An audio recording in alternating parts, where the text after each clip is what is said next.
Hey everybody, welcome to the channel. Today I'm going to be covering how you can close more of your final expense Facebook leads. My name's Justin Von Meigen. I have a team of insurance agents. We sell around 10 million or more annualized premium of insurance per year. We sell final expense 100% over the phone. Our agents get unlimited leads provided to them at no cost. They're at 55% of the annual premium plus bonuses as their commission, and they can get up to 80% commission plus free leads, plus bonuses, everything else. So I have a lot of experience in listening to phone calls of agents working final expense Facebook leads. And when I started, I was in a bit of a struggle, right? Because I was trying to figure out how to sell as many of the leads as possible. And I was really running into some situations where like it was tough because I had to close the sales to make my money back. But man, I get these bands on this wall back here. I don't know what it is, whatever, I'll figure it out. I had to close sales to make my money back. And if I didn't close the sales, I wasn't going to make my money back, and I didn't have money for more leads. So it was really, really frustrating because I would call people after buying all these leads and they would just hang up on me, right? And it was like super frustrating because I talked to them for 5 seconds. They're like, nope. Not interested, hang up. Oh, already took care of it, hang up. It's like, dude, you just filled out this form. I know you just asked for information on insurance. So first thing I said, okay, if I'm getting these people on the phone and I don't get a quote in, there's absolutely no way that I'm going to get a sale. Like I have to get a quote in to get a sale. And statistically, what I've seen for new agents, 1 out of every 4 or 5 presentations to the quote results in a sale. So do the math, right? If you want 2 or 3 sales in a day as a new agent, you got to be making at least 10 to 12, if not more, presentations a day, which is a lot of leads. So first thing I said was, okay, I got to figure out how to keep these people on the phone.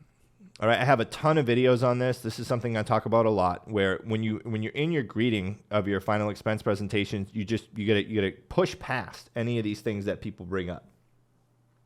I already have insurance. I'm not interested. I'm busy. I already took care of it. I'm driving. I'm doing whatever. Like, I don't care what they say, okay? You can watch one of the videos I have in the description about how to handle objections in the greeting, but essentially all you do is address what they say and move past through it. I found that worked best for me because as soon as if they're like, I have insurance, as soon as I started asking about what that coverage was, it was like I already lost, because I bought into them having coverage already as a reason why they weren't going to continue.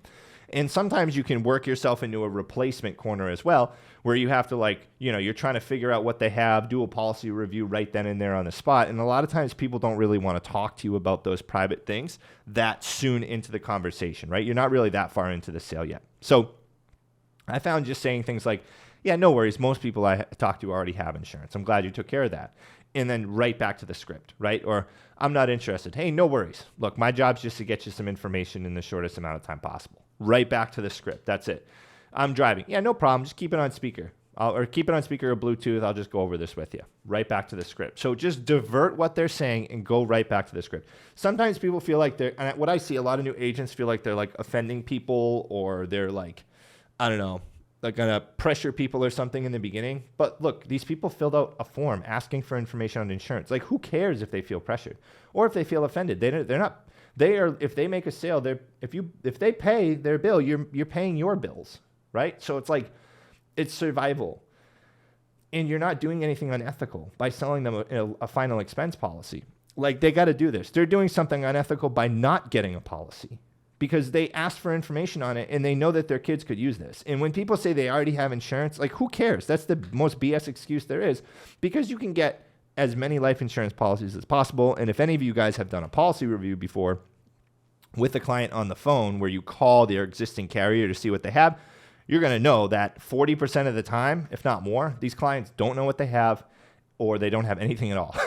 So don't buy into any of that stuff they give you in the beginning. Make it mechanical. If you're scared to push back, just make it part of the process. Assume that people train so that you just assume that them pushing back is part of the process. It's not like it's an abnormal thing, right? So if you train from the standpoint of, hey, I'm going to get through this, but if they say this, then I have to say one of these rebuttals. If they push back, I want you to train with those rebuttals as part of your script.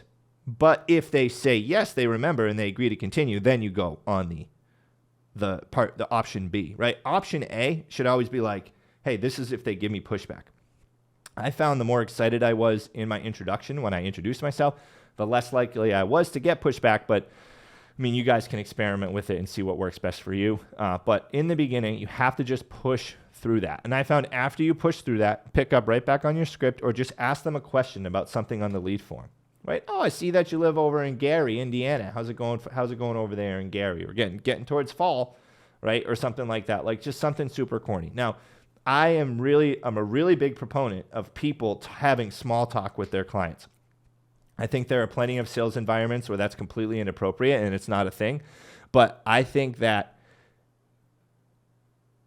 I think that like for final expense, small talk is really important because these clients are like they're just sitting at home and they just want someone to talk to. And when you build that conversation, it helps keep people on the phone more because they're talking about themselves, right? They're not talking about the insurance as much. They're talking about themselves, what they'd like to do for fun. So I found as I was going through the script, I would pivot off on certain topics to talk about things that were personal for them that they were interested in. So if I'm like, oh, you mentioned your beneficiary would be your daughter, or if they didn't put the beneficiary, I would say, well, Betty, let me ask you this. Who's going to be picking up the pieces and taking care of your final affairs when you pass away? She says, oh, my daughter. Oh, okay. What's her name? Get her name. Oh, does she live near you? No, she lives far away. Oh, okay. I live far away from my dad. I know what that's like. Do you talk to her a lot on the phone? Oh, we talk every day. Oh, cool. I try to reach out to my dad at least once a day too. What do you guys usually talk about? So like dig a little bit to show interest in things she's interested in, because Betty's going to be more likely to talk about her daughter. Everybody wants to talk about their kids, right? She's probably going to be more interested in talking about her daughter than talking about insurance. So you can go on that tangent for a few minutes, then bring it back to the script, then go off on another tangent for a few minutes, then bring it back to the script. I found that works really well in keeping people on the process and moving them down the line because it doesn't feel like a sale. They don't feel like they're in a transaction anymore. They feel like they're in a conversation. So that always worked really, really well for me. I found that was like a key. Like I was like, man, I'm really good at conversations and I can have a conversation with these people and just keep them on the path to the sale.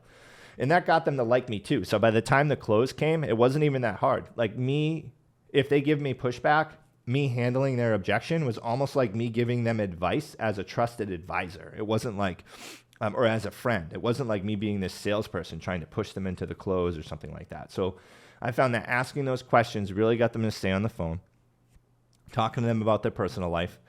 People in the beginning, if they're getting bored, they're probably going to try to just jump off the call with you, and they may just make up excuses like, oh, I got someone here to pick me up, or oh, okay, well, I got to start getting ready for my dentist appointment or something like that. So if people start doing that stuff, just like, hey, no worries, this will only take a few minutes, and then just keep going right through the script, okay? Be unreasonable with getting in a quote, because if you get this person on the phone, they're probably not, just assume they're never going to answer the phone again. If you hang up and you have to schedule a call back with them, you're going to need to call them back 10, 15 times probably before they answer the phone again. Like you just want to have that mental note. Don't be like, oh, I got a call back at 9, they're going to answer.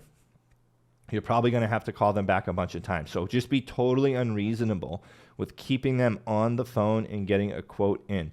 That's the most important thing. The slogan that I have for my team is quote high, quote often. The best way to increase your annual premium that you write is by quoting high, right? Start at the max coverage and work your way down. And then quoting often, as many quotes as possible. So I train all new agents to quote everybody, no matter what they say. Like, I don't care what they say, get a quote in.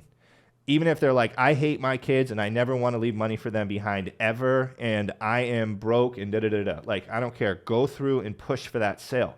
Because worst case scenario, you're going to get practice in on your script. And if you can practice on those really hard people, then the easy people are going to be easy. And then also too, like if you quote to 10 of those people that are giving you all these reasons not to buy, at least one of them is going to end up buying statistically. So it helps in so many ways. Number one, obviously, the more quotes you get in, the more chances you have at closing. You know a way to not close someone? 100% guarantee you're not going to close someone if you don't get them to a quote. Duh, right? Like, So you at least increase your chances a little bit, even if it feels like there's no hope. So what I want you guys to do is just be completely unreasonable with getting a quote in. You have to have conviction, as if like a family member was hooked on drugs and you're trying to get them to rehab. Or if you know what's in their best interest. So like, hey, you have to get the quote in. Look at it as like you are going to get fired from your job if you don't get the quote in. Your success in this career literally depends on the amount of quotes that you can get in. Like, I know an agent's going to do well or not. If they're getting 1 to 2 quotes in a day, like, they ain't going to make it. Like, very, very low chances of them making it. And when I listen to their calls, they're either messing up on the greeting, they're getting shut down, and they're not pushing through. Sometimes the emotion can come up too, like we almost feel like we're pissing someone off, as if we'd get our parents mad, right? Like, think about the emotion you get trying to push through an objection, and then think about the emotion that you may have felt when you were a kid and you thought that your parents were going to get upset at you, right? It's very similar. So it just comes from validation that we seek from other people for their approval. Like, who cares? We want to get them approved for a policy. We don't need them to approve of us as people, okay? And they're not going to disapprove of you, right? We do need them to approve of us, but like, they're not going to disapprove of you. Like, you're literally just doing your job. You signed up to be an insurance agent. Your job is to sell people insurance, not have them come buy it from you. You have to sell it. So what's that mean? You have to push them to do things that they may not want to do, and they don't know what's in their best interest. There's a reason why they're 76 and don't have any life insurance. They don't know what's in their best interest, and they're being irresponsible. So you're helping them. You're helping their kids. Like, don't be scared. You're not going to, and who cares if you get them mad? It's not like they're going to come knock on your door and punch you with their osteoporosis hand right in the face, you know? Like, it don't matter. Just push through. Be unreasonable. Push through the greeting. If they try to make excuses to get off the phone, push through. Keep them on. Get a quote in. Push them to buy. Use all the rebuttal and the closing tools that I have on here. Try to close them, especially as a new agent. You cannot be selective in who you quote as a new agent. That's the easiest way to fail out of this business, because you're going to start looking for reasons why people won't buy. I'm not saying there's not a time and a place to be selective and quote people and be selective on who you quote and who you don't quote and stuff like that. But that's down the road. Once you're good and once you got your script down, your presentation down, you're comfortable with handling leads and everything else. At first, you just got to just hit it and just go for it. And this advice I'm giving you is because I took way too long not doing this.